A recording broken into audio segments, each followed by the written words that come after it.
और अल्हम्दुलिल्लाह सारे जलसे जो थे, वजह क्या थी, जब इमरान खान साहब के जलसे होते थे तो अवाम आते थे किसी कॉज के ऊपर, किसी मकसद पर, किसी वजह से।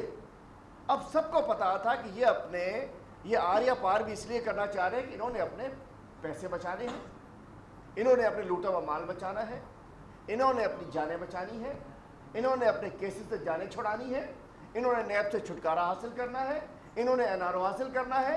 डराते रहे, डराते रहे, डराते रहे, और कल इनकी पहली जो इनका एक वो था फेज था, उसका आखिरी जलसा था। क्या मिला?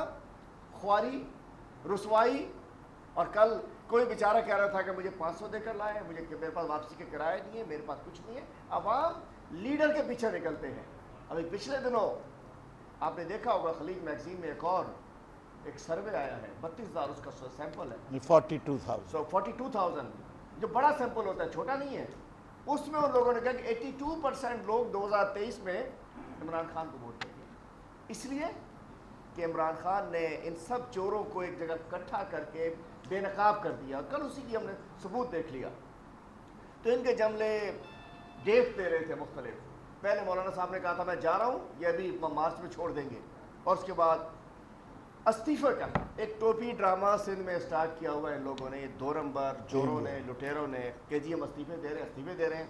मैं और नकवी साहब दोनों और सब साथी देखें, जो 65 के 65 लोग हैं वो शेरवाने तैयार कर लें, लेकिन हम 2 साइजों के बना लेंगे, एक एक्स्ट्रा लार्ज, एक मीडियम, ताकि किसी को भी आ जाए। हम तो तैयारी कर रहे हैं, ये इस्तीफा दें, हम इलेक्शन लड़ेंगे। हम वेलकम करते हैं। अगर थोड़ी सी ख्वाजा आसिफ आजकल मुझे बहुत याद आते हैं, काश आप लोग उनका कवाले ज़री याद कर लो। थोड़ी सी भी शर्म हो, थोड़ी सी भी हया हो तो इस्तीफे दो। सिंध में भी हम पीछे कहते नहीं हैं, हटो, अब पीछे नहीं हटो। हम इस्तीफा देती हूँ तो फौरन इस्तीफा चाहिए आपका। हमने अपने पिछले दिनों उन्होंने मीटिंग भी की थी, हमने कहा शायद है तो गैरत की बड़ी कमी, शायद आ जाए। इन्होंने नकवी साहब ने पूरे सिंध के हमारे जो वो थे इलेक्टेबल्स थे, हमारे कैंडिडेट्स थे, रनर अप कैंडिडेट थे, सबको बुलाया था और सबको हमने तैयारी का कह दिया है। हम कहना चाहते हैं, और दूसरा एक तरफ कहते हैं इस्तीफे देना चाहते हैं, इनकी 2 नंबरी का सबूत। दूसरी जानिब ताज हैदर साहब ख़त लिखते हैं इलेक्शन कमीशन को कि सिंध में कोई कोरोना नहीं है, हालात ठीक है, इलेक्शन कराया जाए। जब इस्तीफे देना चाह रहे हैं तो इलेक्शन क्यों कराना चाह रहे हैं? 2 नंबरी। फिर एक और ताज हैदर साहब कहते हैं कि हमने सिंध में कंट्रोल कर लिया कोरोना को। अजरा पेचो कहती है कि हालात बड़े ख़राब है परसों। तो अजरा पेचो साहिबा झूठी है, ताज हैदर झूठे हैं, मुराद अली शाह झूठे तो पूरा टब्बर है इनका, पूरी पार्टी झूठ पे ही चल रही है। मैं पूछना चाहता हूँ कौन सच्चा है? इस्तीफे एक तरफ मांगते देते हैं, दूसरी तरफ एक भी इस्तीफा नहीं देंगे। और मैं बताना चाहता हूँ इस असम्बली में, इस मोज़ेज़ ईवान में अगली 2 सीटों के अलावा अगली 2 सीटों पे महारत याफ्ता MPAs वजीर बने बैठे हैं। उसकी पिछली सीटों वाले कोई इनसे राब्ते में, कोई इनसे राब्ते में, कोई मुझसे राब्ते में, हम सब से राब्ते। वो MPAs कहते हैं कि 20 एडवाइजर्स और कोऑर्डिनेटर्स बने हुए हैं कि MPAs नाअहल है। इनको जो डील अच्छी देता है वो घर में ही बेशक बीवी उसको ना वोट दे, वो एडवाइजर बन जाता है आकर। लेकिन जो वो खानदानी लोग भी बड़े बैठे हैं यहाँ, मुराद अली शाह बिरिया सिटी वाले मुराद अली शाह, सीनियर तरीन मैं कहना चाहता हूँ पार्लियामेंटेरियन, नीट एंड क्लीन। मुश्किल है पीपल पार्टी में, पीपल पार्टी और जोड़ नहीं बनता नीट एंड क्लीन और पीपल उसका, लेकिन उस जैसे लोग आखिरी सीट पे बिठाए हुए हैं। वो लोग जो डील अच्छी देते हैं, मील अच्छी देते हैं, उनको आगे बिठाया हुआ है। तो हम कहते हैं इस्तीफा दे, हम तैयार हैं। और आगे मैं छोटी छोटी बात करता चलूँ।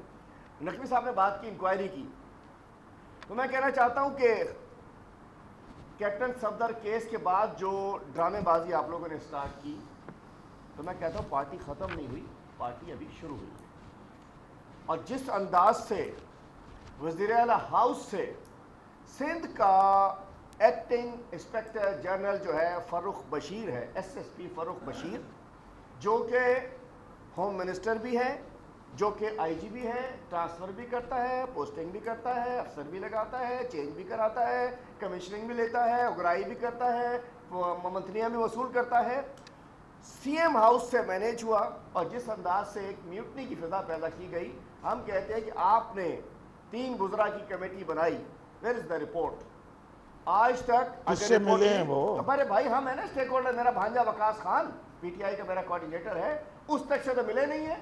इसका मतलब है इन्होंने एक गिमिक्स करके, लेकिन जान छूटी नहीं है इनकी। मैं कहना चाहता हूं कि उसकी इंक्वायरी रिपोर्ट आनी चाहिए और हमें बताना चाहिए कि ठीक है, एक इदारे ने तो अपना काम किया, आप लोग क्या कर रहे हैं, सिंध हुकूमत क्या कर रही है। और दूसरी एक और बात आखिरी, उसके बाद एक और आपको बताता हूँ, ये बड़े ये सिंध के गद्दार हैं, ये सिंध खपाइण वारा हैं, सिंध खपाइंदो पादर खाइंदो इंशाल्लाह साबित कर दूसरा। एपेक्स कमेटी 1100 अरब के प्रोजेक्ट्स का, जिसको कराची पैकेज कहा जा रहा है, 1100 अरब का जो प्रोजेक्ट्स के लिए, जिसमें 62% फेडरल गवर्नमेंट और 38% सेंट्रल गवर्नमेंट का था, उसमें तय हुआ था कि एपेक्स कमेटी, जिसके अंदर सिंध गवर्नमेंट के नुमाइंदे हैं, जिसमें फेडरल गवर्नमेंट के नुमाइंदे हैं, जिसमें कोर कमांडर साहब हैं और भी उसमें इदारों के नुमाइंदे हैं, एपेक्स कमेटी से अप्रूवल लिया जाएगा, कंसल्टेशन होगी, उनकी मशावरत से एडमिनिस्ट्रेटर कराची लगाया जाएगा। इफ्तिखार शालवानी साहब को हटाने के बाद सुना था 2-3 नाम गर्दिश कर रहे थे कि साफ सुथरे नाम हो, सबको इतराज़ हो, नोटिफाई सिंध गवर्नमेंट ने करना था। लईक अहमद साहब को रात के अंधेरे में उनको नोटिफाई का पता नहीं, सीएम साहब सेवन में, कराची में, अमेरिका में, जहाज़ में, हमें तो नहीं पता, सुना है कि चले गए, आगे क्या करने गए, लेकिन वो एक अलग इशू है कि वज़ीर आला परसों से कहाँ गायब हैं जी, 2 महीने से वैसे गायब, हर रोज़ आते थे, बचो बचो बचो बचो, कोरोना कोरोना कोरोना, किधर गायब है। मैं तो उस पर आता हूँ, वो अलग सब्जेक्ट है, मैं पहले आता हूँ। लईक अहमद, इन्हें और कोई, मैं फिर बता रहा हूँ, ना मैं उससे मिला, ना मेरी कभी फ़ोन से बात हुई, ना मेरी दोस्ती, ना मेरी दुश्मनी, ना मेरा ज़ाती इख्तलाफ, लेकिन 1100 अरब इस शहर के ऊपर टैक्स पेयर का खर्च होना है। लईक अहमद जो कि फूड डिपार्टमेंट में करप्शन का या हिस्सेदार, अगर हिस्सेदार नहीं तो जिम्मेदार, अगर कोई सेक्रेटरी अपने डिपार्टमेंट में करप्शन ना रोक सके, 50 लाख बोरियों की करप्शन, जिसमें सिंध गवर्नमेंट ने नैब को खत लिखा कि ये बोरियां ये चोरी हो गई, हमें रिकवर करा के दो। किस अंदाज से जाली चेक्स के ऊपर पूरी, किस वज़ीर आला हाउस के कहने के ऊपर पूरे फूड डिपार्टमेंट के अंदर की जो करप्शन हुई, उसका जिम्मेदार लईक अहमद। एक्साइज डिपार्टमेंट, जो आपको पता है करप्ट तरीन इदारा है, जिसका मिनिस्टर कमाऊ पूत है मुकेश चावला, एक्साइज में करप्शन के अंदर भी ये सेक्रेटरी, मैं तय करता हूँ मिनिस्टर्स को, पॉलिटिशियंस को, अच्छा साफ सुथरा भी कोई आदमी आ जाए ना, उसको रास्ता करप्शन का, ये करप्ट ब्यूरोक्रेट दिखाते हैं, करप्ट साफ भी सुथरे होते हैं।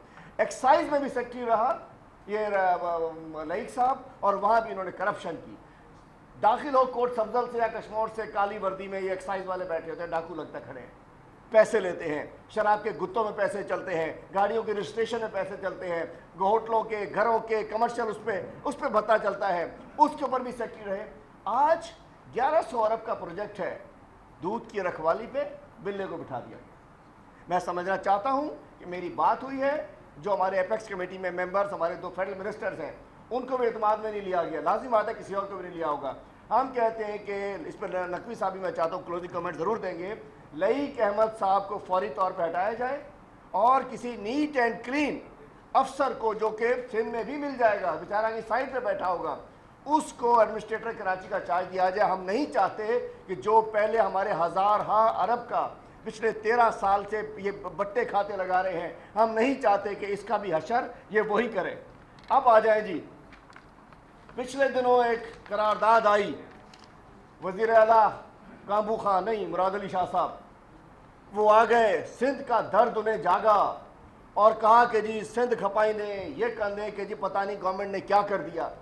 जबकि इस जो फेडरल गवर्नमेंट ने जो ऑर्डिनेंस लाए हैं, जो पीडा बना है, ये बंडल आइलैंड और जो इसके हवाले से, उसके ऊपर भी इन्होंने एनओसी जुलाई में भी दी थी, एनओसी दी थी, लेकिन उसके बाद ये समझ रहे थे कि एनओसी देंगे, ये हमें दे देंगे, हम फिर इसकी किसी बिल्डर से डील कर लेंगे, जैसे उधर जामशोरो और इधर मलीर में किया है, इसी तरीके से खुद पार्टनर बन जाएंगे और बट्टे खा। लेकिन उस वक्त बैठा था ऊपर, पहले था आसिफ जरदारी की गवर्नमेंट, दूसरा दौर था नवाज शरीफ का, अब फेडरल गवर्नमेंट है इमरान खान की, जो करप्शन नहीं करने देता। तो इन्होंने एनओसी दी, लेकिन एनओसी आने के बाद जब इन्हें पता बिकेगा नहीं, इन्वेस्टमेंट होगी, तरक्की होगी, सिंध की सिंध में होगी, उसके ऊपर इन्होंने प्रेशर आया तो इन्होंने भाग लिए। आज मैं लेटर आपको एक शो कर रहा हूं, 2015 मार्च 2013 में, 15 मार्च 2013 को member land utilisation Sindh government member LU Saqib Soomro जो इस वक्त मफरूर हैं, उन्होंने लिखा है कि जी पढ़ दें, मैं पढ़ दूं, सुना दूं। जी जी देखिए, ये लिखा है, एड्रेस है secretary ministry of port and shipping government of Pakistan Islamabad, dated 15th March 2013. Ownership of land falling within the islands of Arabian Sea. Subject ये है. It states the Barrier Town Private Limited has moved to the Sindh government for issuance of an NOC regarding the development of Bundle and Budu Islands. The competent authority, that is Chief Minister of Sindh, has been pleased to approve that NOC may be given to the above applicants on the following conditions. Ownership of these islands is an old issue, and if they stand of the province of Sindh, that all islands of Arabian Sea are the property of province of Sindh. Though it is an old dispute of land, was abandoned since long, therefore for the purpose of economic activity, the agreement be made in between the federal and provincial government. The Barrier Town has been declared a successful bidder by the Port Qasim Authority without the consent of the province of Sindh government. As Sindh government claiming its ownership since long, therefore, the agreement done with the Barrier Town Limited is without the consent of the Sindh government. The agreements need to be vetted by the Sindh government. You are therefore requested to please arrange a meeting of high level that the decision on the point may be taken. The land may be given to Barrier Town to adopt a formula on 50-50% ratio from the sale proceedings of the island. मसला बड़ा वाज़े है. Barrier town क्या है? मलीर की जमीन बेची गई, सुप्रीम कोर्ट का फैसला आया. क्या सुप्रीम कोर्ट ने रोका कि जिन्होंने ये जमीन दी थी बैरियर टाउन को, उनको सजा ना दी जाए? ये वाजे हो चुका है सुप्रीम कोर्ट के फैसले से कि बैरियर टाउन ने जमीन गलत तरीके से इख्तियार की, लेकिन सिंध गवर्नमेंट का एक अफसर, एक वजीर नहीं पकड़ा गया. और ये दुनिया भर में हो रहा है. स्विट्जरलैंड में कोटेक्ना के लोगों को सजा हुई. किस बात की सजा हुई? कि हमने पाकिस्तान में लोगों को रिश्वत दी. उन्होंने यह भी बताया किसको रिश्वत दी, और रिश्वत लेने वालों ने कहा कि मेरी दिमागी हालात दुरुस्त नहीं है, मैं कोर्ट नहीं आ सकता. ये झूठे, ये मक्कार, ये फरेबी इस खत का जवाब दे कि क्या 2013 में और 2018 में क्या ये दो आइलैंड को क्रेन से उठा के इस्लामाबाद ले जाएंगे, बलोचिस्तान ले जाएंगे, कहां ले जाएंगे? क्या फर्क है? सिर्फ करने वाले का फर्क है. सिर्फ करने वाले का फर्क है.